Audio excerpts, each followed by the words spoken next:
Oke, selamat malam. Wassalamualaikum warahmatullahi wabarakatuh. Terima kasih sahabat seluler sudah bersedia kembali bergabung dalam acara Bincang Eksekutif bersama saya Uday Rayana. Kita kehadiran tamu yang luar biasa malam ini bersama Ibu Marlin Siaan. Beliau adalah CEO Telkomsel Mitra Inovasi. Sebelum kita menyapa beliau, saya coba sedikit membahas tentang Telkomsel Mitra Inovasi ini masih berkaitan dengan transformasi yang dilakukan oleh Telkomsel sebagai operator seluler terbesar di Indonesia yang hari ini tidak hanya menjalankan peran sebagai carrier network tapi juga sebagai perusahaan digital telekomunikasi. Dan di era digital ini lahirlah beberapa unit bisnis atau anak-anak perusahaan dari Telkomsel, salah satunya adalah Telkomsel Mitra Inovasi. Apa dan bagaimana serta peran akan segera dijalankan oleh Telkomsel Mitra Inovasi dalam hal ini untuk mendorong transformasi digital Telkomsel sendiri, kemudian juga mendorong startup di Indonesia supaya tumbuh dan berkembang sesuai dengan harapan kita bersama bahwa perusahaan-perusahaan berbasis digital akan terus mengembangkan peran dan potensi di era digital yang saat ini semakin tumbuh dan berkembang di Indonesia. Oke, kita langsung saja menyapa Ibu Marlin. Bu Marlin, halo Bu Marlin, dengar Bu? Halo, Halo, apa kabar Bu Marlin? halo. Selamat malam, Selamat malam Bu Mas Marlin, sehat Uday. selalu ya? Kabar baik. Alhamdulillah. Iya, thank God, Terima sehat-sehat. kasih sudah malam-malam ini Semoga direpotin Mas ya, Uday terpaksa, juga bukan sehat terpaksa, ya. tapi memang kita menyesuaikan juga dengan schedule ya Bu Marlin juga ya. Memang sangat sibuk sekali, jadi beruntung kita masih bisa diberi kesempatan untuk berdiskusi malam ini. Semoga kita bisa dalam 1 jam ke depan kita Iya, bisa mengeksplorasi diskusi kita jadi iya. lebih punya Kayaknya wawasan Mas, kepada aku seluler dengernya agak audiens lagging nih, ya, Mas kira-kira Uday. gitu ya. Baik Bu Marlin, sebelum kita mengulas lebih jauh tadi saya sudah sempat membahas tentang TMI ini adalah atau Telkomsel Mitra Inovasi adalah anak perusahaan Telkomsel. Seperti apa mungkin bisa dijelaskan kalau bahasa ini makhluk seperti apa TMI ini? Oke, TMI ini adalah Telkom Mitra Inovasi. Kita adalah venture arm-nya Telkomsel. Jadi dibentuknya TMI ini adalah sebagai salah satu tujuan Telkomsel dalam membentuk ekosistem digital. Kan kita tahu ya bahwa Telkomsel ini sudah sangat besar dan lead as a leaders gitu kan. Nah, upaya dalam tetap selalu terdepan dan selalu menjadi leader, Telkomsel selalu berusaha untuk berinovasi dan melakukan strategi-strategi yang untuk tetap selalu menjadi terdepan. Salah satunya adalah membentuk digital ekosistem yang saat ini sedang dikembangkan, mentransformasikan bisnis dari telco menjadi digico, dan TMI adalah Telkom Mitra Inovasi adalah salah satu bentuk strategi digital yang dilakukan oleh Telkomsel yang sifatnya adalah seperti venture capital yang mensupport ekosistem startup digital yang ada di Indonesia. Iya, iya. Artinya fokus pada pengembangan startup dan perusahaan-perusahaan yang dalam konteks itu early stage kira-kira gitu ya. Nah, Ya, kalau jadi dari fokus kalau fokus dari kita tuh waktu di berkembangnya TMI ya. baru berapa lama ya? Baru baru dibentuk ya persis ya? Kita dibentuk di tahun 2019 late ya. Jadi kurang lebih ya, hampir 3 tahun TMI berdiri. Kemudian selama 3 tahun ini kita fokus mengembangkan startup di Indonesia yang majority ada di pre-series A, B, dan C gitu. Iya. Kalau boleh tahu sudah sebanyak apa yang selama sekarang ini yang sepanjang TMI berdiri dan sudah diberikan barangkali adalah sisi pendanaan terutama untuk membantu dan mengembangkan mereka untuk tumbuh dan besar di kemudian hari. Um, Sekarang ini intinya kan kita baru berjalan sekitar 3 tahun ya. Dari 3 tahun ini ada sebanyak 14 portfolio yang kita punya. Dari 14 itu ada sekitar 9 yang kita bekerja sama untuk meningkatkan kolaborasi antara Telkomsel dengan startup. Jadi apa yang kita lakukan selama membangun bisnis venture capital ini di Telkomsel, terutama di TMI, adalah membangun sinergi seluas-luasnya, sedalam-dalamnya dengan startup gitu. Mencari dan mengeksplorasi bagaimana agar startup ini bisa bertumbuh bisnisnya dan bisa menjadi partner bisnis masa depannya Telkomsel juga gitu. Iya, Jadi iya. kalau misalnya kita bilang bahwa oke, apa yang harus dilakukan gitu. Biasanya sih yang kita lakukan adalah pada saat proses assessment untuk memproses bagaimana kita mau invest kepada satu startup atau kita sebutnya proses due diligence, itu biasanya yang kita prioritaskan adalah bagaimana nanti strategi membangun bisnis startup ini yang bersinergi dengan Telkomsel.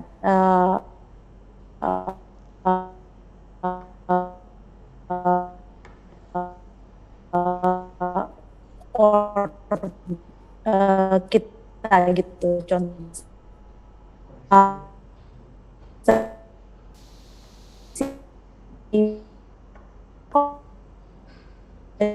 customer-nya sendiri gitu, insight-nya siapa gitu yang kita dilakukan, mungkin kedepannya apakah ada bentuk-bentuk bisnis baru atau solusi-solusi bisnis yang kita bisa bangun bersama dengan startup. Jadi mempercepat bisnis startup juga gitu loh, menggeser mereka mungkin tadinya dari series A bisa ke series B atau ke series C.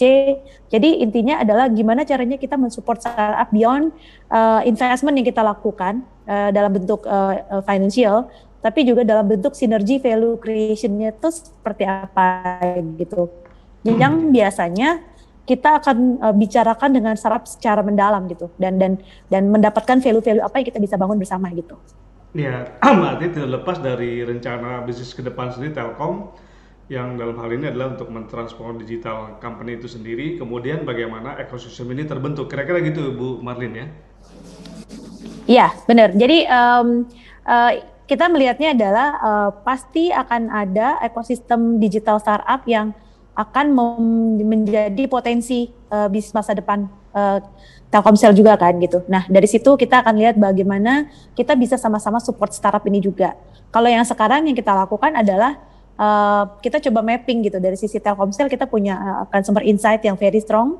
Terus kita punya juga aset-aset bisnis unit kita yang bisa mensupport startup, misalnya dari sisi big data solusinya seperti apa untuk startup, dari sisi IoT platform misalnya yang bisa mendukung, terus kemudian dari sisi mungkin payment kita kan ada link aja juga, terus juga dari sisi bisnis unit yang memang mensupport dari sisi misalnya account team kita yang produk-produk yang sudah kita punya secara existing, secara core bisnis, itu seperti apa yang kira-kira nanti akan kita bisa mapping atau kita matrix dengan apa yang dimiliki oleh potential venture atau potential startup yang kita punya gitu, portfolio startup kita. Dari situ kita lihat misalnya nih startup ini ada di dunia media industry atau ada di dunia misalnya industrinya lebih ke fintech atau lebih ke let's say kalau fintech berarti biasanya mappingnya banyak tuh urusannya sama teman-teman di bisnis solusi data gitu kan, solusi misalnya credit scoring atau solusi payment, atau mungkin memastikan bahwa ada hal lain yang kita bisa support dari sisi aset-aset kita gitu. Kurang lebih seperti itu sih. Iya, iya, oke. Nah, sebelum kita lebih jauh, saya sedikit kilas balik sedikit ya tentang TMI. Pas ini kan tidak lepas dari apa yang sudah dikerjakan oleh Telkomsel beberapa tahun sebelumnya dengan program yang boleh dibilang sangat sangat monumental lah ya, Next Step ya kan. Next Step itu udah Ya, dari beberapa tahun sebelumnya malah menjadi satu anchor ya. ya anchor ya, malah menjadi Hmm. kalau kita baca komik gitu ya, canda kawah canda di muka kali kira-kira gitu ya. Jadi Ya benar. semacam penggodokan ya bagi startup-startup Indonesia, startup lokal, bagaimana Telkomsel mencari talenta-talenta terbaik ke kampus-kampus ke seluruh Indonesia, dikumpulkan menjadi satu, kemudian mereka tidak hanya mungkin dari sisi kontes, sekedar kontes ya, tapi Telkomsel memberikan satu pendampingan ya kan, coaching, kemudian bahkan yang menang-menang itu juga sempat dikirim ke tempat-tempat tertentu yang menjadi satu impian para startup ya, termasuk di Silicon Valley. Itu suatu yang luar biasa bagaimana kami melihat begitu serius ya Telkomsel dalam hal ini mengembangkan industri startup yang boleh dibilang waktu itu mungkin 3-4 tahun lalu masih bisa dibilang sebagai satu bisnis yang mungkin ya masih cenderung masih belum terlalu ramai seperti sekarang gitu ya.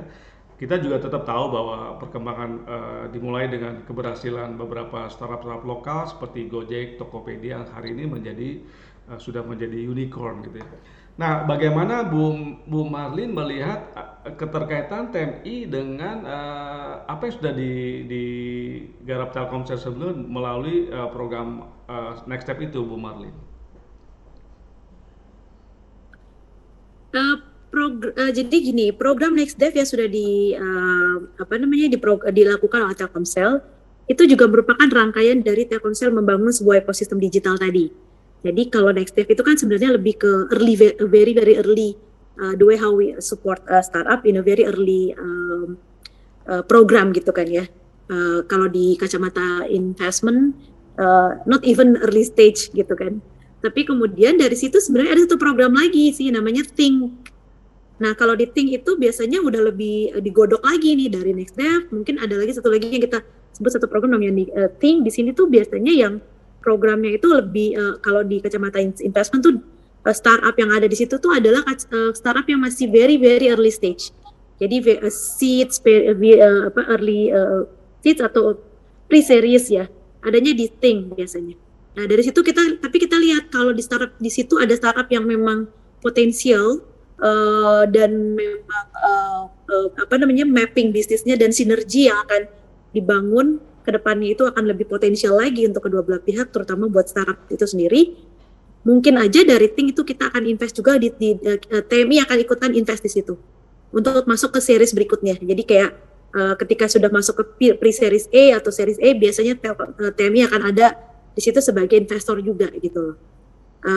Itu untuk runutannya ya dari Next Dev, Think, TMI. Karena TMI lebih ke venture capitalnya, jadi kita lebih ke investnya, mencari opportunity startup. Jadi Think dan Next Dev ini adalah source deal-nya kita juga gitu. Tapi TMI sendiri juga mencari juga lagi deal source yang lainnya juga. Misalnya kita masuk ke ekosistem startup yang ada di country gitu di Indonesia. Ada komunitas startup apa yang kita bisa explore atau kita bekerja sama juga dengan venture capital yang lain yang akan membantu kita juga untuk menjadi co-GP partner kita untuk berinvest bareng. Contohnya misalnya kita dengan MDI atau dengan di Telkom dan juga dengan Innovate di Singtel gitu. Jadi MDI dan Innovate juga ikut membantu kita untuk mencarikan kita juga sumber informasi startup atau kita nyebutnya deal sourcing yang akan membantu kita mempertemukan quality startup yang terbaik yang kita bisa invest juga gitu. Kalau Innovate mungkin dari luar Indonesia yang akan masuk ke Indonesia. Jadi startup luar yang akan masuk ke Indonesia yang kita lihat bagaimana dia membawa bisnis opportunity yang besar buat Telkomsel juga dan juga buat market Indonesia juga gitu untuk membangun Indonesia itu sendiri gitu. Jadi misalkan apakah itu teknologi terbaru gitu kan atau mungkin teknologi-teknologi yang bisa mempercepat 5G use case misalnya ke depannya gitu. Kurang lebih seperti itu sih. Jadi TMI ini boleh dibilang sebagai outside in-nya ya untuk dapatkan deal source dari luar Telkomsel untuk bangun, kita invest, terus kita bangun sinergi value-nya semaksimal mungkin dengan menyatukan antara startup dan Telkomsel. Ketika bisnisnya bertumbuh pesat gitu kan, itu kan menjadi cerita yang baik juga bagi startup untuk membesarkan bisnis mereka dan mendapatkan another investment lagi yang lebih besar yang akhirnya ke depannya dalam prediksi kita adalah dalam 5 sampai 7 tahun, 5 sampai 8 tahun mungkin bisnisnya sudah bertumbuh pesat. Dari situ dia akan naik series, kemudian bisa jadi exit atau IPO kan. Gitu. Jadi arahnya ke sana juga atau strategi kedepanjangnya lagi, long termnya lagi adalah bagaimana agar startup ini kalau memang ternyata kita lihat potensinya jauh lebih baik untuk kita akuisisi atau kita lakukan JV dengan apapun yang udah kita sinergi sudah kita bangun tadi, apakah itu menciptakan revenue baru atau mungkin menciptakan bisnis solusi baru yang bisa yang kedua belah pihak kalau kita jadiin satu nih antara Telkomsel dengan si startup ini ini akan menciptakan satu opportunity baru, ya kita bisa lakukan proses JV kan, joint venture atau akuisisi di kemudian harinya. Ini rencana jangka panjangnya sih.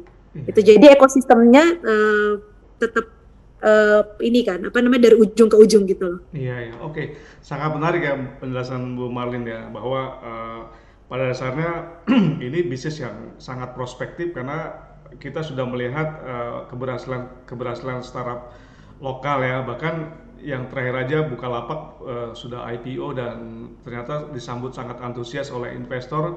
Bukalapak aja notabene kan marketplace keempat ya secara peringkat ya di Indonesia ya kan. Bagaimana kalau Yes. Tokopedia yang bisa IPO? Wah, luar biasa ya. Besar sekali ya potensi. Memang ini Iya. nggak apa sesuatu yang akan menjadi cerita yang sangat dahsyat ya Bu ke depan ya. Iya. Bagaimana Jadi industri startup ini. Jadi untuk nambahin juga ya ceritanya bahwa kalau di TMI kan kita lebih ke mungkin cari yang di medium size-nya juga. Tapi kalau untuk strategi yang lebih luasnya lagi, yang lebih strategik, yang mungkin membutuhkan itu tadi JV atau investment yang lebih besar atau tadi mungkin bisa JV, bisa juga apa tadi akuisisi, ya itu biasanya kita akan assess satu-satu dan itu ada di level holdingnya Telkomsel juga gitu. Oke, oke. Nah, Seperti yang dilakukan dengan GoTo ya. kalau dari sisi anggaplah saya ini sebagai pengelola startup gitu, kemudian tertarik atau berminat untuk berharap dapat dapat kucuran dari TMI itu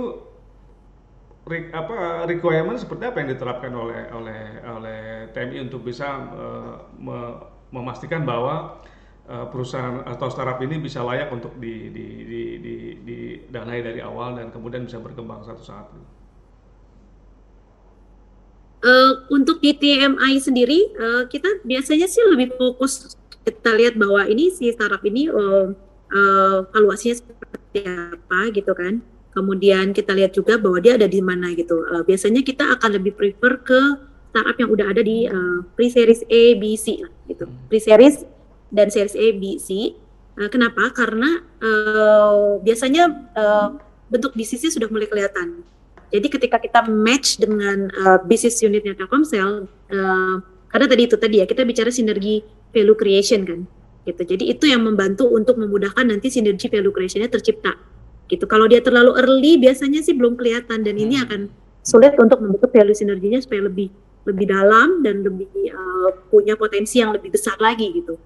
Jadi memang ada strateginya juga dari sisi kita sih. Yeah. Terus kemudian jadi kalau memang ada opportunity-nya seperti itu, dan kita coba pertimbangkan, terus kemudian biasanya kita juga akan lihat dari industrinya, apa yang menjadi fokus kita gitu. Fokus yang kedua itu tadi industrinya ya.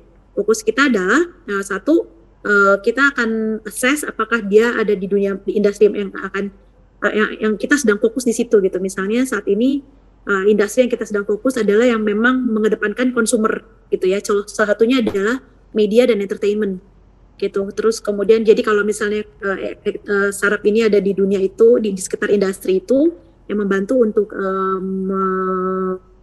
membantu konsumer kita, maka kita coba akan consider. Terus kedua adalah industri yang bersifat commerce atau social commerce juga kan sekarang lagi happening ya, startup yang bergerak di dalam social commerce atau ya commerce lah ya gitu. Itu juga salah satu yang kita pertimbangkan saat ini. Terus ada lagi misalnya fintech.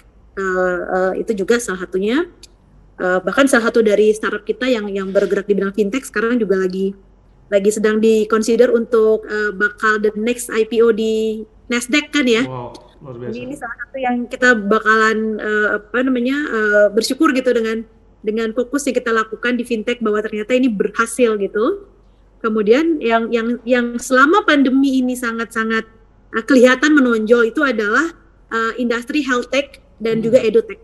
Jadi dua industri ini juga salah satu yang kita put as our focus juga gitu loh untuk membantu startup yang ada di industri itu gitu. Selain itu, nah itu tadi yang secara industri. Secara teknologi biasanya kita juga akan lihat apakah startup ini mempunyai teknologi yang akan bisa bersinergi juga dengan Telkomsel untuk memudahkan kita juga untuk membangun beberapa use case, misalnya untuk teknologi 5G kita yang baru kita launching. Terus kemudian juga IoT, big data, payment dan lain-lainnya gitu ya. Atau yang berikutnya adalah strategi yang kita lakukan adalah melihat potensi startup ini. Biasanya ini kita akan cari dari luar, yang membawa new teknologi, like frontiers teknologi yang belum ada di Indonesia, yang bisa startup ini bisa bangun bareng-bareng sama Telkomsel di Indonesia juga bareng ininya dengan teknologi yang dia miliki. Oke. Ayo lah, misalnya contohnya apa? Apakah mungkin contohnya adalah let's say teknologi drone misalnya ya. Oke. Teknologi drone yang mungkin Iya. di luar sana tuh dengan pertanian udah lumayan, udah maju banget gitu kan. Betul. Sementara di Indonesia belum sampai. Nah, itu kita juga coba size gitu loh. Atau teknologi drone yang sekarang di luar dipakai untuk jasa transportasi misalnya. Ini kan sudah mulai ramai ini dibicarakan di luar, tapi di Indonesia belum ada. Nah, mungkin kita akan consider juga untuk lihat opportunity nanti apakah memungkinkan untuk kita Iya. invest bareng gitu. Jadi melihat dari spektrum atau opportunity itu sangat luas ya melihat startup ini ya. Nah pertanyaannya adalah yang selalu menjadi menjadi kuris banyak pihak ya kan, karena berbisnis dengan startup ini kan juga pastinya perlu waktu yang panjang ya kan. Kemudian banyak hal yang juga di-drive juga oleh kebutuhan pasar itu sendiri dan teknologi ya kan. Kemudian juga pastinya membutuhkan pendanaan yang sangat cukup banyak lah. Malah berhasil beberapa startup yang sekarang jadi unicorn juga dulu kan juga kita tahu bahwa yang disebut oleh masyarakat adalah dengan sistem bakar uang itu ya kan. Nah pastinya kan ini bisnis kan tetap harus kita play to win ya, bukan berarti kita menjadi kalah atau itu menjadi spekulasi yang akhirnya merugikan perusahaan.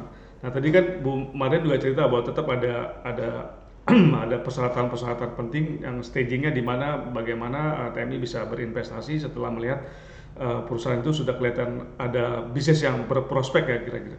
Tapi bagaimana caranya tetap harus saya melihat bahwa bisnis startup ini kan punya resiko yang juga cukup besar gitu ya. Even bahwa dia kelihatan mulai membesar, ada bisnis prospeknya, tetap potensi kegagalan sangat tinggi juga. Nah bagaimana TMI bisa meminimalisir resiko-resiko tadi, Bu Marlin ya? Biasanya itu tadi sinerginya tadi kuncinya sih Pak. Jadi sorry Mas, jadi kayak untuk meminimalis untuk mendapatkan yang kurang bagus tadi itu biasanya udah kebaca pada saat kita mau assess dari sisi sinerginya sih, gitu. Jadi itu yang memang memudahkan kita juga untuk ini akan lebih potensial atau tidaknya gitu. Jadi dari awal juga udah kelihatan sih. Biasanya kita udah mapping tuh. Biasanya kalau yang startupnya ini adalah boleh dibilang misalnya kategorinya high synergy, high return gitu.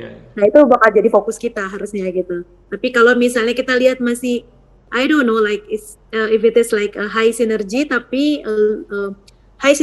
low return misalnya ya. Kita mungkin masih consider karena kita lihat potensi sinerginya ini bisa membangun sesuatu gitu.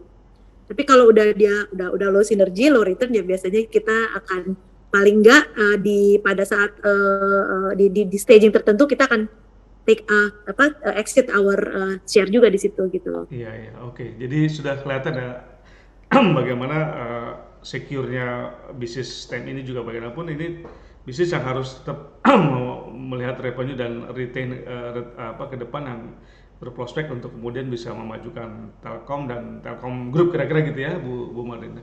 Oke, nah ini juga menarik kan bagaimana operator kan dalam 1-2 bulan terakhir kan Telkomsel sudah duluan ya kan, kemudian dilanjutkan oleh Indosat, Ooredoo yang launch 5G, bahkan juga dalam waktu dekat mudah-mudahan juga sudah diikuti oleh 2 operator terdekat yaitu Smartfren dan juga XL Axiata yang siap-siap juga untuk meluncurkan 5G. Nah artinya semakin kemarin kan tentu industri digital akan semakin berkembang ya kan, perusahaan didorong oleh teknologi 5G yang latensinya rendah ya kan, memang fokusnya ke industri ya kan, bisa jadi itu juga akan menimbulkan memunculkan opportunity baru tidak hanya untuk operator yang memang launch layanan itu, tapi juga industri yang berbeda yang pada dasarnya akan didorong atau menjadi pasar terbesar dari layanan 5G ini. Nah, bagaimana Bu Marlin dan TMI melihat korelasi antara TMI itu sendiri dengan pertumbuhan layanan operator yang didorong oleh 5G yang mendorong akhirnya muncul opportunity terutama di sisi industri yang membutuhkan tadi layanan-layanan yang mendorong produktivitas dan efisiensi, kira-kira gitu. Kalau kita melihatnya itu lebih ke biasanya sih yang cepat gitu ya untuk mensupport si teknologi 5G ini adalah bentuk-bentuk media entertainment sih, gaming ya kan, terus entertainment kayak misalnya video atau mungkin video on demand atau bentuk-bentuk kayak model video on demand platform kayak misalnya Netflix gitu kan, atau kalau di Telkomsel kita punya Maxstream. Ini kan juga mempercepat kita juga untuk mengutilize layanan 5G tadi kan. Selain itu juga transaksi yang sifatnya real time. Jadi kayak payment yang sifatnya real time itu juga kan dengan adanya 5G itu mempercepat juga kan. Jadi banyak transaksi yang bisa terjadi secara cepat. Terus akses video streaming misalnya itu juga jadi lebih cepat. Makin nyaman buat consumer juga untuk melakukan proses video streaming tadi misalnya, atau kayak kita gini nih IG live-nya juga mungkin udah nggak berebet-berebet lagi gitu ya kan. Nah gitu, jadi ini menjadi salah satu motor untuk consumer sebenarnya kan, memudahkan consumer untuk mengakses data lebih cepat lagi. Jadi makanya banyak sekarang kita lihat, kita mulai akses startup yang memang fokus ke membangun ekosistem yang tadi ya yang berbasis consumer tadi untuk mendukung 5G kita tadi, dari sisi video streaming atau dari sisi media entertainment, dari sisi transaksi commerce. Itu rata-rata mempercepat sih untuk akselerasi teknologi 5G tadi sih. Oke, jadi dari 5G ini dengan kecepatan yang melebihi dari berapa kali lipat dari 4G ini, pada akhirnya industri dari sisi digital akan semakin berkembang ya Bu Marlin ya. Ini tentunya kan yang diuntungkan adalah tadi operator juga punya potensi untuk meningkatkan revenue, yang which is kalau bicara layanan yang sebelumnya mungkin ya sudah kita tahu lah kan agak mentok juga dari sisi ARPU misalnya gitu ya. Tapi kalau pasaran diperluas, nah tapi posisi bagaimana cara TMI sendiri membantu dalam ini Telkom Group untuk bisa mengakselerasi startup itu untuk semakin berkembang di era 5G yang mungkin prediksi saya meskipun sekarang masih dalam proses, boleh dibilang masih initiate ya, masih cukup awal gitu. Tapi mungkin 2-3 tahun dia akan terus makin berkembang, dan mungkin momentumnya kita lihat seperti kayak 4G ini hanya dalam tempo 5 tahun kita bisa melihat bagaimana startup seperti Gojek dan Tokopedia bahkan itu semakin berkembang dan menemukan momentumnya. Saya rasa ini mungkin tidak perlu seperti Tokopedia atau Gojek yang butuh 5 tahun ya, mungkin butuh hanya 3-4 tahun dia bisa kelihatan besar seperti mereka kira-kira.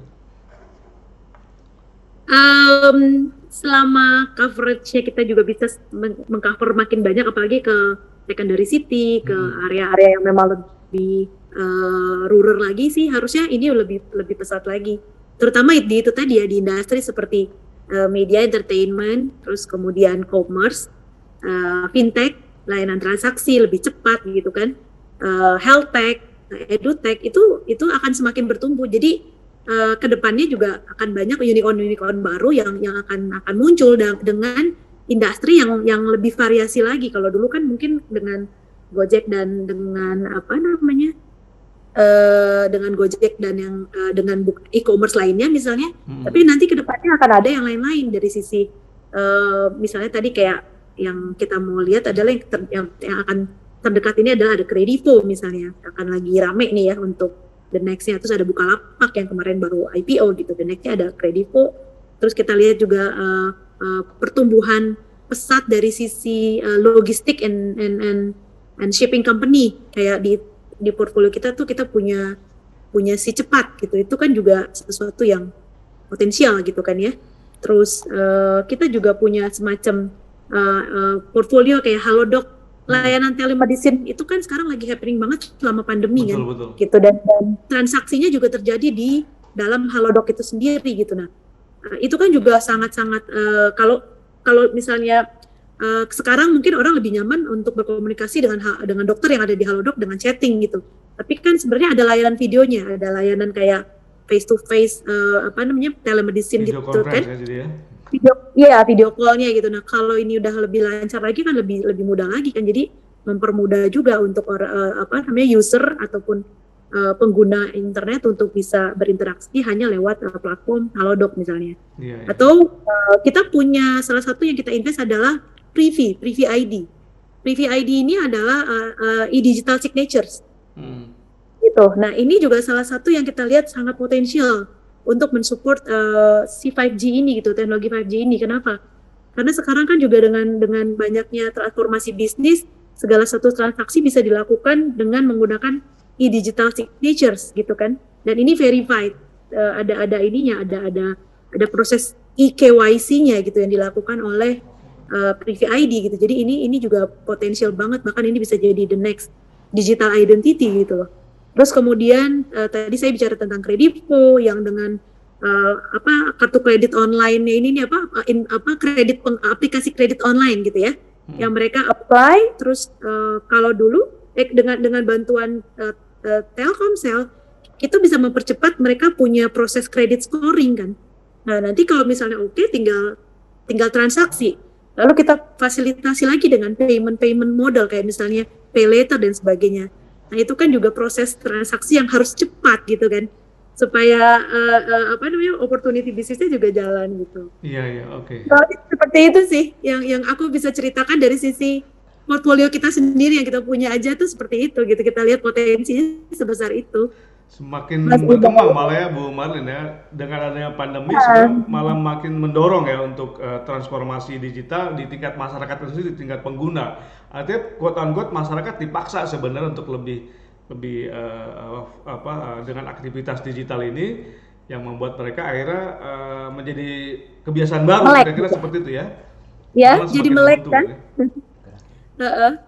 Jadi lebih melek dan jadi dipaksa untuk melakukannya gitu. Iya. Artinya perusahaan-perusahaan yang memang sudah bergerak sini akan semakin cepat karena akselerasi tadi didukung oleh bagusnya kualitas jaringan dari Telkomsel gitu ya untuk mendorong percepatan, apalagi PUBG yang tadi saya sebutkan dengan latency yang rendah dengan kecepatan yang dahsyat ya dibanding 4G, cocok dengan industri. Pada akhirnya masyarakat akan diuntungkan dengan layanan lebih efisien, lebih cepat dan lebih praktis. Tentu dengan harga yang tetap terjangkau, kira-kira gitu Bu Marlin ya. Ya, harapannya begitu. Intinya kita mempermudah jangkauan terhadap masyarakat dan mempermudah juga masyarakat untuk bisa melakukan aktivitas digitalnya lebih lancar, lebih mudah gitu kan. Dan ini benar-benar backbone-nya adalah teknologi yang dimiliki oleh Telco gitu kan. Iya. Ini yang luar biasa. Bagaimana saya melihat sebenarnya kaitan antara pandemi ini dengan situasi yang quote-unquote masyarakat dipaksa untuk lebih cepat mengakselerasi kebiasaan-kebiasaan baru di era digital. Kemudian dari sisi perusahaan sendiri dalam hal ini Telkom Group bisa mempercepat layanan atau opportunity baru yang bisa ditawarkan kepada masyarakat. Nah, saya melihat gini Bu Marin, dalam konteks yang lebih luas ya. Ini kan kompetisinya sudah sangat besar juga. Bahkan saya melihat bahwa ada beberapa operator yang tadinya dia core-nya bisnisnya adalah di network, di service provider, kemudian berkembang menjadi layanan yang bersifat lebih dari itu, terutama dari sisi digital. Sebenarnya kalau lihat keberhasilannya kan adalah satu contoh bisa kita sebut seperti SoftBank di Jepang. Nah, apakah TM ini akan bergerak seperti itu atau part of atau malah akan jadi satu bagian dari Telkom Group-nya atau akan seperti apa ke depan Bu Marin melihat TM ini? Kita seperti tadi aku jelaskan bahwa TMI ini sendiri kan part of Telkomsel. Jadi ekosistem digital yang dibangun oleh Telkomsel itu adalah dengan itu tadi membangun startup, terus juga menginvest di startup dan membentuk sinergi yang besar yang bisa kita lakukan semaksimal mungkin dengan startup. Jadi kalau dilihat dari sisi itunya sih sebenarnya harusnya ekosistemnya udah mulai satu persatu kita siapkan ininya gitu loh, ARM-nya gitu ya, ARM-nya gitu. Jadi udah ada sih sebenarnya yang lagi kita siapkan untuk ke situ. Jadi harusnya sih belief-nya sih ke depannya ini akan jadi maksudnya kita tetap pengen kita tetap ada di situ gitu, kita harus ada di situ juga gitu, Iya, iya. supaya kita juga nggak kalah dengan yang lain ya, terutama dengan player-player digital yang datang dari luar kan, kayak misalnya Google atau Facebook atau mungkin dari China misalnya ada Tencent gitu kan. Nah, seperti itu. Jadi kalau dibilang tadi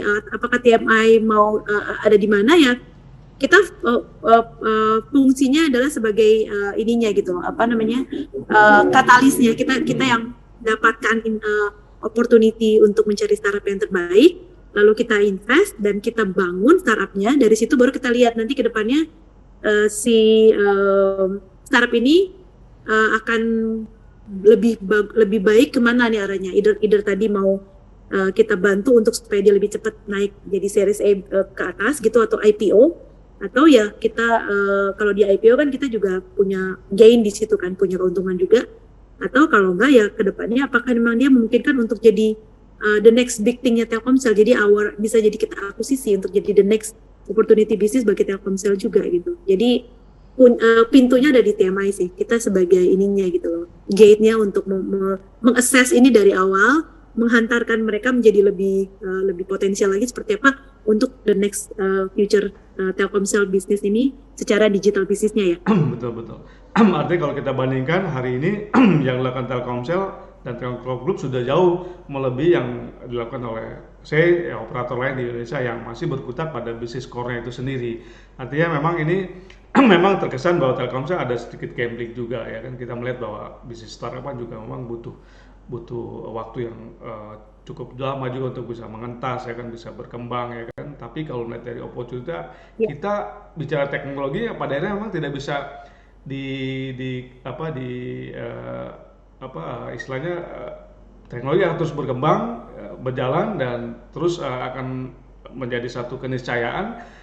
Tinggal bagaimana sebenarnya pemain-pemain ini merespon, kira-kira gitu ya Bu Marin. Karena bagaimanapun ini akan jadi sesuatu yang apakah kita akan mau jadi penonton atau kita mau jadi pemain kan gitu. Pemain kan memang tentu masih ada risiko, tapi penonton juga ada risiko juga karena akan tertinggal ketika bisnisnya berkembang. Kira-kira gitu ya. Iya, jadi kalau dari sisi kita sih sebenarnya kita sebagai pemain gitu kan, dan untuk bisa adapt dengan kondisi yang ada ya kita harus tetap bisa agile kan. Jadi kita harus tetap melihat apa yang bisa dilakukan oleh Telkomsel untuk terus bertumbuh dan bertumbuh gitu. Makanya saya juga ngelihatnya bahwa Telkomsel is never ending, never stop to grow dari sisi membangun digital ekosistem itu tadi gitu. Karena kalau kita stop atau kita nggak berani mencoba, kita bisa kayak kalau kita dengar cerita-cerita teknologi company lain yang akhirnya hilang kan, kayak misalnya Nokia misalnya ya, atau dengan dan pada waktu itu Nokia cuman alasannya kenapa mereka bisa quote and quote dibilang gagal ya karena mereka nggak berani mencoba kan, dan nggak berani ini gitu. Jadi kayak seperti itu. Jadi dari sisi kita ya kita mencoba, mungkin ada yang gagal, ada yang enggak, tapi we can go dan kita terus jalan gitu loh. Dari yang gagal kita review, apa yang bisa yang kita jalani lagi gitu kan. Iya. Nah, dalam konteks kompetisi atau persaingan antar negara dari sisi startup ini kan udah jelas lah.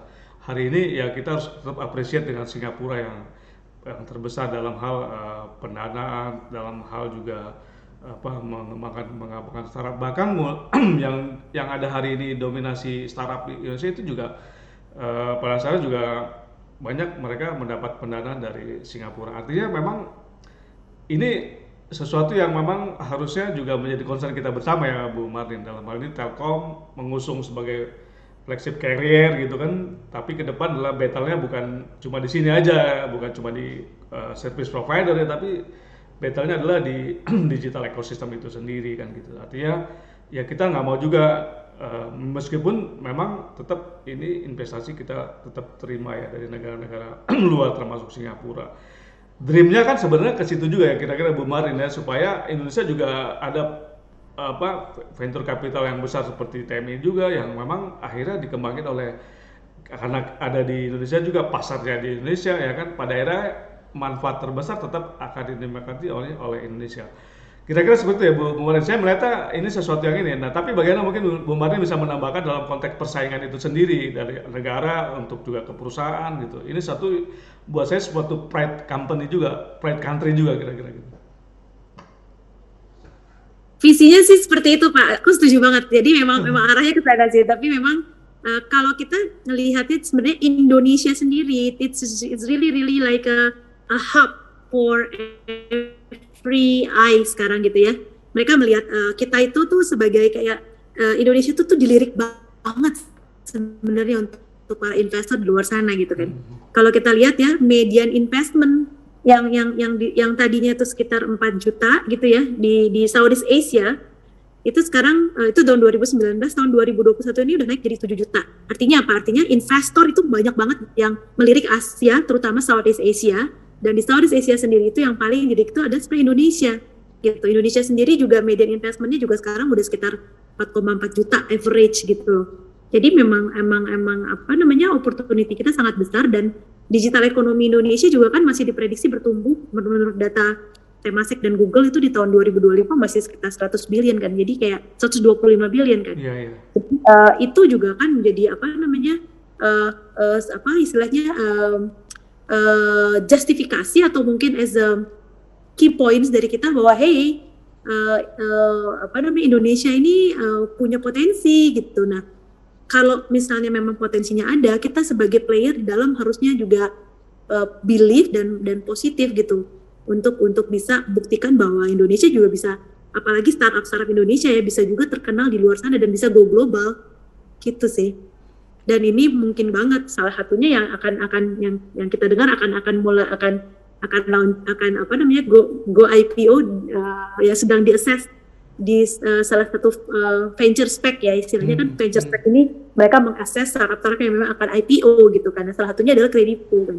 Iya, And iya. I believe we will have more than Kredivo yang potensial lagi, yang lebih potensial lagi, yang bisa akan go global lagi dan akan membawa nama baik Indonesia juga di luar sana. Dan kita berharap TMI juga bisa menjadi one of the player to bring all of the great startup itu untuk bisa menjadi aset bangsa juga gitu. Jadi luar biasa ya, TMI dalam waktu 3 tahun sudah bisa mengantarkan beberapa startup yang bisa go global dan bisa publish di Nasdaq, luar biasa. Saya kasih selamat dulu sebelumnya. Kita di sini benar-benar hand on hand dengan partner kita juga, which is kakak kita sendiri yaitu Telkom kan dengan NDI juga. Jadi itu salah satu keuntungannya sebenarnya dengan kita punya sister gitu ya, sister yang kita sama-sama explore dan kita sama-sama bangun juga gitu loh ekosistemnya gitu. Jadi dan ini memudahkan kita juga ketika kita melakukan proses investment, kita bisa bareng-bareng kan, justru malah makin kuat venture-nya gitu loh. Iya, ya. Nah, saya sedikit juga tertarik untuk mengulas sisi bagaimana bisnis digital ini sebenarnya kan ekosistem, which is bicaranya adalah kolaborasi. Tadi juga Bu Martin cerita bahwa di balik TMI juga ada keterlibatan pihak lain, ada contoh kayak Innovate yang dari Singapura ya kan, dari Singtel kalau nggak salah ya. Kemudian Yes, juga Innovate dan MDI. ya dari Telkom juga ya kan. Artinya ini kan kolaborasi dari berbagai pihak yang pada akhirnya mendorong akselerasi lebih cepat ya kan untuk pertumbuhan industri digital itu sendiri. Nah, bagaimana Bu Martin melihat faktor kolaborasi dan apa yang bisa terus didorong oleh mitra-mitra saat sekarang ini? Nah, apakah mitra sekarang ini kemudian bisa juga semakin diperbanyak dengan contoh mungkin barangkali yang sudah sangat berhasil seperti saya sebut tadi, Shopee dari Jepang misalnya, yang hari ini boleh dibilang ya di digital dunia tidak lepas dari warna yang diberikan oleh SoftBank Jepang itu ya kan? Ya. Kalau menurut aku sih kita harus sama-sama positif sih. Jadi kayak karena venture capital business ini sedang menjamur istilahnya gitu ya. Sedang banyak dan sedang menjamur. Jadi bagaimana kita sama-sama melihat bagaimana untuk membangun startupnya gitu loh. Jadi visinya adalah sama-sama membangun startupnya supaya kita bisa membawa startup ini menjadi lebih cepat lagi, mengakselerasi startupnya menjadi lebih cepat lagi bertumbuh gitu. Jadi sebenarnya sih membangun aliansi sesama venture juga bagus juga sih gitu, dan itu juga memudahkan untuk kita bisa how do you call it kayak win together gitu loh.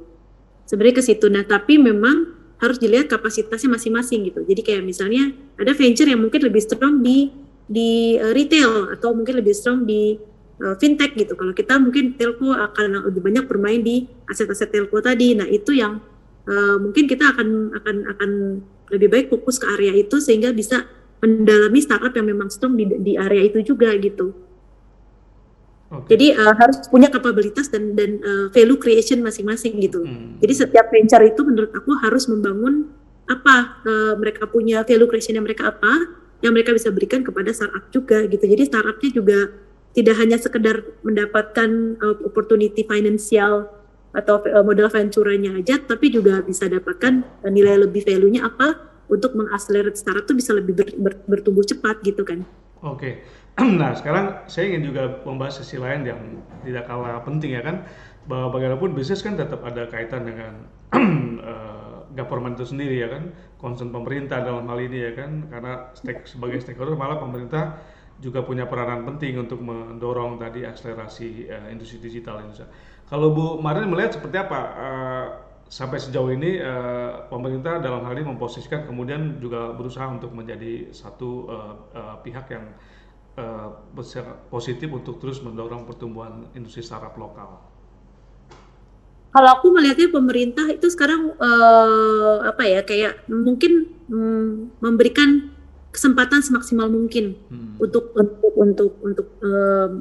kita membangun startup gitu, dan memberikan kesempatan semaksimal mungkin juga untuk investor bisa masuk kan, untuk membesarkan startup kan. Kita lihat juga bahwa dan pemerintah juga sangat menggaungkan yang namanya digital ekonomi, membangun digital ekosistem, rumah digital dan sebagainya gitu. Ini kan salah satu yang mereka lakukan dan bagaimana kita align di situ gitu. Jadi menurut aku sih supportnya cukup align sih ya dengan apa yang udah dilakukan oleh pemerintah dengan apa yang kita lakukan juga gitu. Tinggal mungkin nanti kita mencoba untuk melihat regulasinya lagi seperti apa gitu kan. Kita nggak kalau sekarang sih menurut kita cukup memudahkan juga untuk proses misalnya bagaimana kita melakukan proses investment gitu kan, terus dari sisi regulasi dan sebagainya kayaknya tidak terlalu dipersulit gitu kan ya dari sisi pemerintah gitu. Jadi kitanya juga bisa fokus untuk mau pilih investasinya yang mana nih, fokusnya mau ke industri yang mana gitu. Okay. Tapi ya ini harus terus direview sih ya. Saya juga belum mendapatkan info terbaru bagaimana pemerintah akan mereview ini gitu loh. Tapi setidaknya pemerintah sudah menjadi sangat aware ya bahwa ke depan masa depan industri digital akan sangat besar, sehingga fungsi mereka tidak hanya sebagai regulator aja tapi juga sebagai katalisator kira-kira gitu ya, supaya semakin bertumbuh dan berkembang ya. Fungsinya mungkin lebih luas lagi ya gitu ya.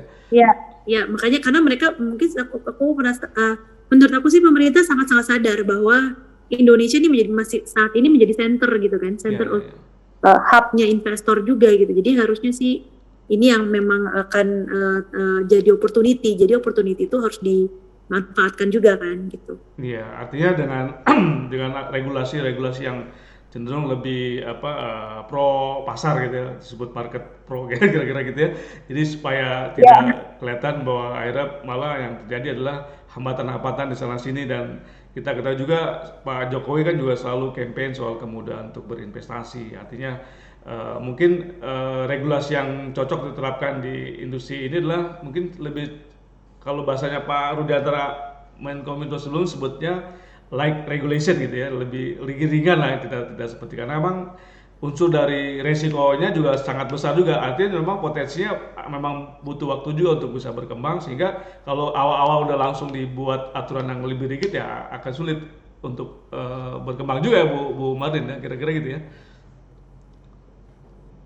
Iya, jadi kalau aku sih cukup positif ya, ibaratnya gini, melihat apa yang dilakukan oleh pemerintah Indonesia saat ini gitu. Karena sifatnya tuh jadinya semacam kalau di kita tuh di Telkomsel mungkin kita nyebutnya corporate entrepreneurship-nya ada jalan gitu kan. Spirit of corporate entrepreneurship jalan. Jadi kita juga berharap pemerintah juga saat ini juga mempunyai mindset seperti itu, bahwa corporate entrepreneurship itu harus juga diterapkan dari sisi pemerintah untuk memudahkan regulasi berjalan, memudahkan memfasilitasi para playernya gitu ya, termasuk itu startup maupun telco ataupun mungkin perbankan dan lain-lain yang menjadi key stakeholders dari membangunnya tadi ya digital ekosistem di Indonesia tadi gitu loh.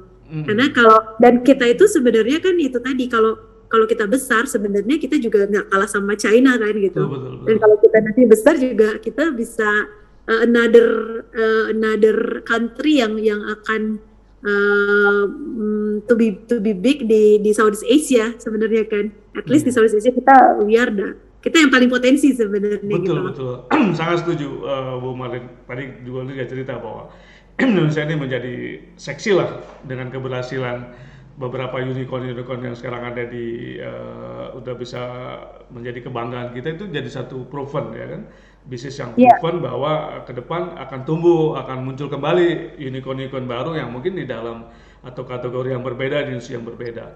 Nah tadi Bu Marlin juga cerita bahwa Cina ini masih menjadi center dari pertumbuhan unicorn ya, perusahaan startup ya kan. Hari ini juga banyak sekali kalau kita teman-teman anak muda main game itu mobile itu kan semua produknya juga Cina juga kan ya. Nah, apa yang sebenarnya bisa kita pelajari dari keberhasilan Cina membangun startup kemudian bisa berkembang dari unicorn gitu, bahkan sekarang udah menjadi sangat besar gitu ya. Alibaba, Tencent ya kan, itulah kemudian CTID itu contoh ya kan, perusahaan-perusahaan besar yang tadinya berawal dari startup. Pengalaman China membesarkan startup mungkin seperti apa yang bisa somehow bisa diterapkan juga di Indonesia, tentu disesuaikan dengan model dan bisnis yang berkembang di sini, Bu Marlin. Yang tadi seperti kita diskusikan juga sih Mas Uday, jadi kayak bagaimana pemerintah mensupport startup itu penting gitu kan, memudahkan, mengakselerasi, terus bagaimana juga pemerintah melihat aset-aset bangsa yang bisa mendukung startup tadi. Contohnya misalnya kalau di Indonesia BUMN gitu, kita punya aset BUMN itu kan sangat banyak tuh, ya kan, banyak banget. Dan kalau misalnya nih setiap BUMN juga punya mindset untuk mensupport startup, harusnya sih startup Indonesia juga bisa lebih bertumbuh lebih cepat juga gitu loh.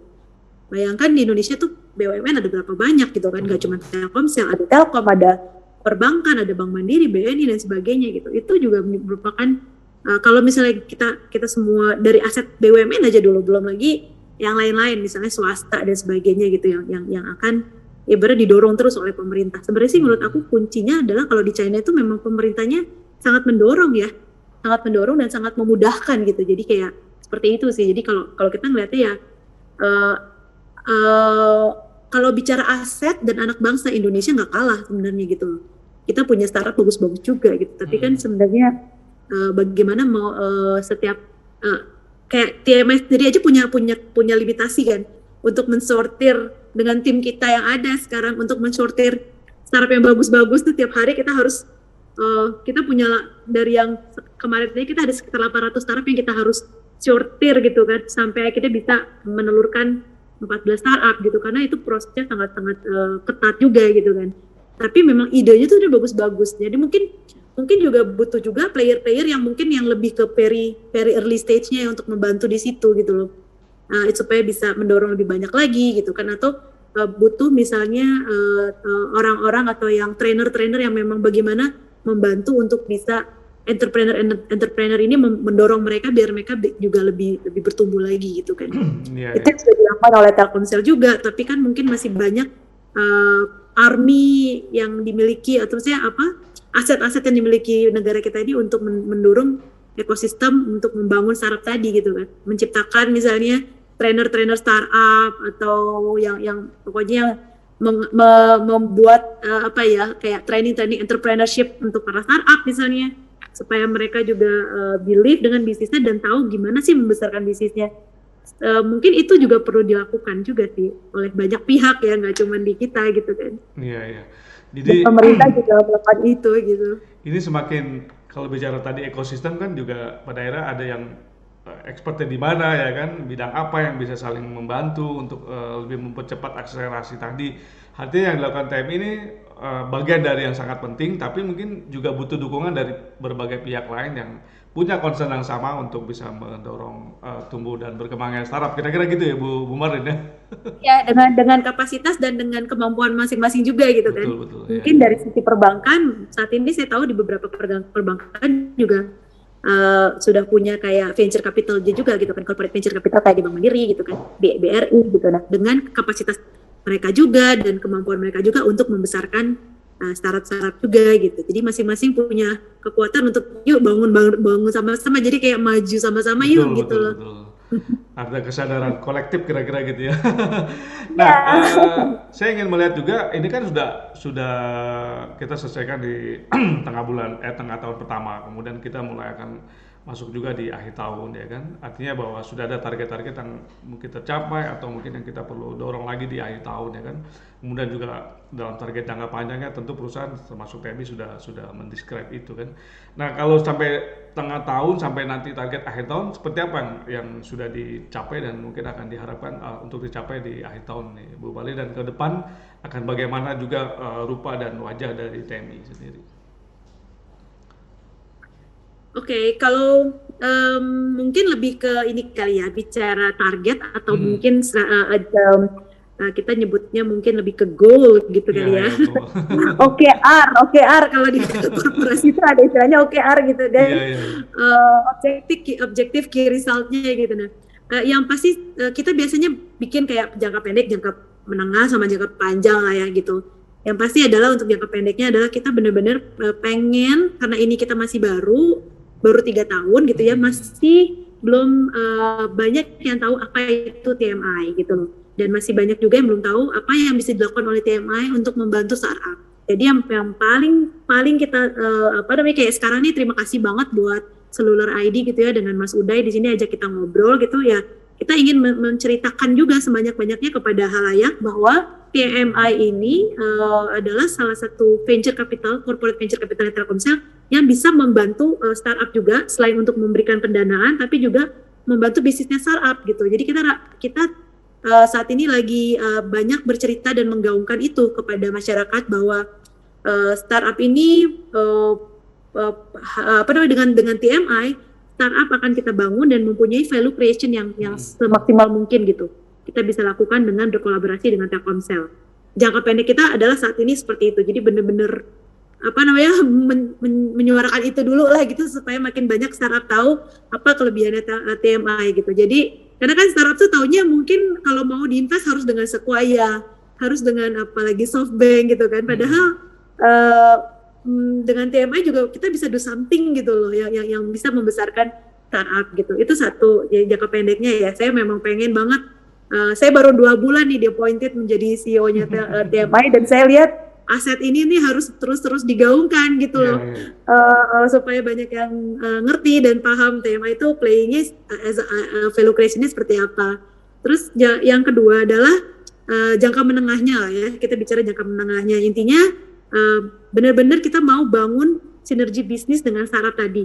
Seperti membangun apa misalnya dengan startup, membangun misalnya bisnis baru apa yang kita bisa bangun bersama, misalnya gitu. Atau apakah ada revenue bisnis baru yang kita bisa kelola bersama, atau solusi bisnis apa yang kita bisa kerjakan bersama, sehingga nanti kita bisa sama-sama maju gitu loh. Telkomsel dan startupnya majunya bareng. Jadi kan buat startup juga ini menjadi cerita yang baik bagi dia untuk, hey, aku tuh besar karena Telkomsel gitu kan, aku tuh besar karena TMI yang membantu ikut mengkolaborasikan dengan Telkomsel dan dengan Telkom Group gitu, dan yang kita punya gitu. Nah, jadi nanti ke depannya ketika sinergi sudah jadi, bisnis jadi kan ini menjadi opportunity yang semakin besar juga kan gitu. Nah, itu prosesnya panjang kan, bisa 5 tahun gitu kan, bisa 5 sampai 7 tahun lah targetnya kita. Baru jangka panjangnya adalah ya kalau memang potensial banget, someday kita bisa lakukan akuisisi, atau ya mungkin kedepannya ya kita akan jadikan menjadi another business unit baru gitu. Jadi kurang lebih seperti itu sih, Mas Uday. Mudah-mudahan clear ya untuk goalnya mau seperti apa buat TMI yang bisa membantu dan memajukan bisnis digital, memajukan digital ekosistem Indonesia juga gitu. Betul. Ternyata juga sudah hampir tuntas ya 1 jam, ternyata nggak terasa ya kita diskusi dari awal bagaimana pada era mungkin audiens seluler juga memahami TMI seperti apa ya kan, bahwa battle-nya memang ke sana sebenarnya.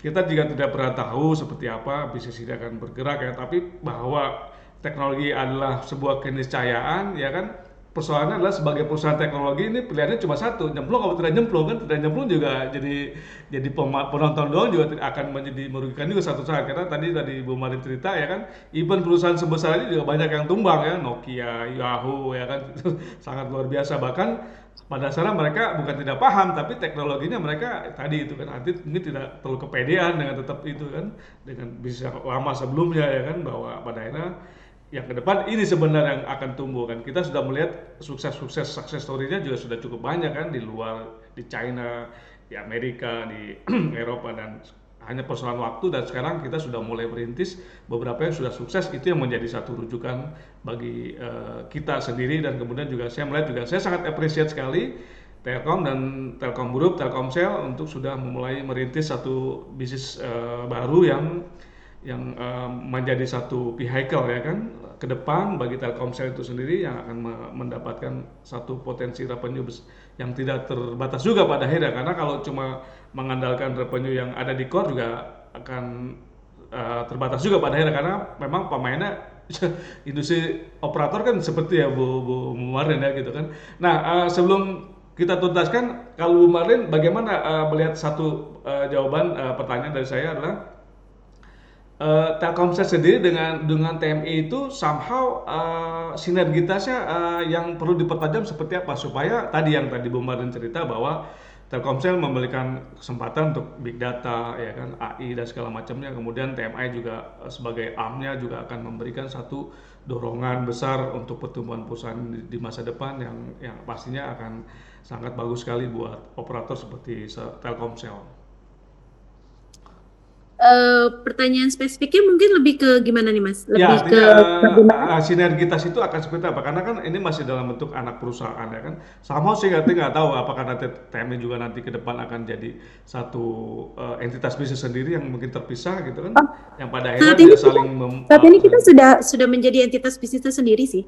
sebenarnya sudah ya. Sebelumnya tadinya Ya. awalnya kan anak perusahaan kan? Eh, Anak perusahaan tapi entity bisnisnya sudah terpisah. Sudah terpisah ya. Oh, berarti ini Nah, yang memang sudah jadi satu apa satu anak perusahaan sendiri yang gitu. akan jadi sangat membantu pertumbuhan Telkomsel itu sendiri ke depan Ya, gitu. tujuannya adalah supaya kita juga bisa lebih fleksibel Betul, untuk betul. Kalau ya ada apa namanya melakukan bisnis proses bisnisnya gitu.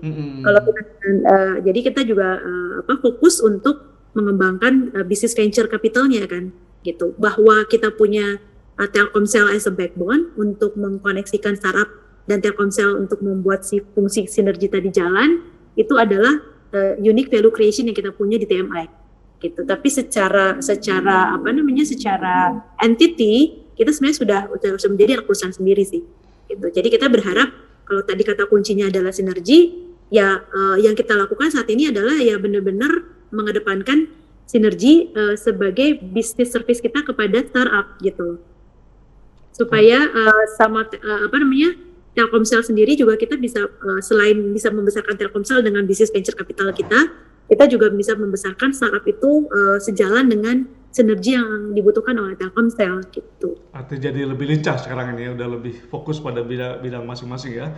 Ya, Bagus. karena bisnis venture capital itu sendiri kan membutuhkan strategi sendiri ya. Betul, Beda betul. dengan strateginya Telkom gitu loh, Mm-mm. Telkomsel misalnya.